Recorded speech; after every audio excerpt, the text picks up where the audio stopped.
ಈ ಅಮೆರಿಕದ ಮಹಿಳೆ ಹೇಳ್ತಾ ಇರೋದು, ಭಾರತದಿಂದ ನಂಗೊಂದು ಕಿರಿಕಿರಿ ಆಗಿದೆ. ನನ್ನ ಅಮೆರಿಕದಲ್ಲಿ ಒಂದು ಡಾಕ್ಟರ್ ಹತ್ರ ಅಪಾಯಿಂಟ್ಮೆಂಟ್ ಬೇಕು ಅಂದ್ರೆ 50 ಬೇರೆ ಬೇರೆ ಕ್ಲಿನಿಕ್ ಗಳಿಗೆ ಕಾಲ್ ಮಾಡಿ ಅಪಾಯಿಂಟ್ಮೆಂಟ್ ಕೇಳಬೇಕು. ಹಂಗೂ ತಕ್ಷಣ ಕೊಡಲ್ಲ, 6 ತಿಂಗಳು ಪೋಸ್ಟ್ಪೋನ್ ಮಾಡ್ತಾರೆ. ಅದು ಯಾವುದಕ್ಕೆ, ದೊಡ್ಡ ವಿಷಯಕ್ಕಲ್ಲ, ಬೇಸಿಕ್ ಬ್ಲಡ್ ಟೆಸ್ಟ್ಗೆ ಡಾಕ್ಟರ್ ಸಿಗ್ತಾ ಇಲ್ಲ ನನ್ನ ದೇಶದಲ್ಲಿ. ಭಾರತದಲ್ಲಿ ಹಾಸ್ಪಿಟಲ್ಗೆ ಹೋದ್ರೆ ತಕ್ಷಣ ಒಂದು ಡಾಕ್ಟರ್ ಸಿಗ್ತಿದ್ದಾರೆ, ಮತ್ತೆ ಬ್ಲಡ್ ಟೆಸ್ಟ್ ಅವತ್ತಿನ ದಿವಸನೇ ರಿಪೋರ್ಟ್ ಸಿಗ್ತಾ ಇದೆ. ಮತ್ತೆ ನಮ್ಮ ದೇಶದಲ್ಲಿ $1,000 ಖರ್ಚು ಮಾಡಬೇಕು. ಇಲ್ಲಿ ಆಲ್ಮೋಸ್ಟ್ ಏನೂ ಇಲ್ಲ, ಇಷ್ಟು ಈಸಿಯಾಗಿ ಡಾಕ್ಟರ್ ಸಿಗ್ತಾ ಇದ್ದಾರೆ ಕೈಗೆ.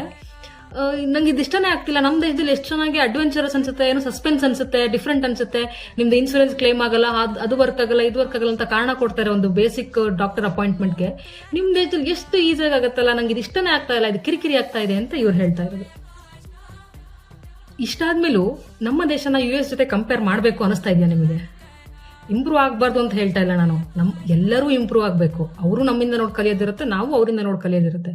ಅದರ ಅರ್ಥ, ನನ್ನ ತಾಯಿ ಆರೋಗ್ಯ ಚೆನ್ನಾಗಿಲ್ಲ ಅಂದ್ರೆ ನಾನು ಇಂಪ್ರೂವ್ ಮಾಡ್ಕೊತೀನಿ ಹೊರತು ನನ್ನ ತಾಯಿಗೆ ಬೈಯಲ್ಲ. ಕೇವಲ ಬ್ಲಡ್ ಟೆಸ್ಟ್ಗೆ 6 ತಿಂಗಳು ಕಾಯ್ಬೇಕು ಅಂದ್ರೆ ಇದನ್ನ ನಿಜವಾಗ್ಲೂ ಡೆವಲಪ್ಡ್ ನೇಷನ್ ಅಂತ ಅಂತಾರ? ತನ್ನ ತಟ್ಟೆಲ್ಲೇ ಹೆಗಣ ಇದ್ರೂ ಭಾರತೀಯರ ತಟ್ಟೆಯಲ್ಲಿ ನೊಣ ಇದೆ ಅಂತ ಹೇಳೋ ಈ ಅಮೆರಿಕನರಿಗೆ ಏನ್ ಹೇಳ್ಬೇಕು? Here's something that's really annoying about India. Healthcare actually works.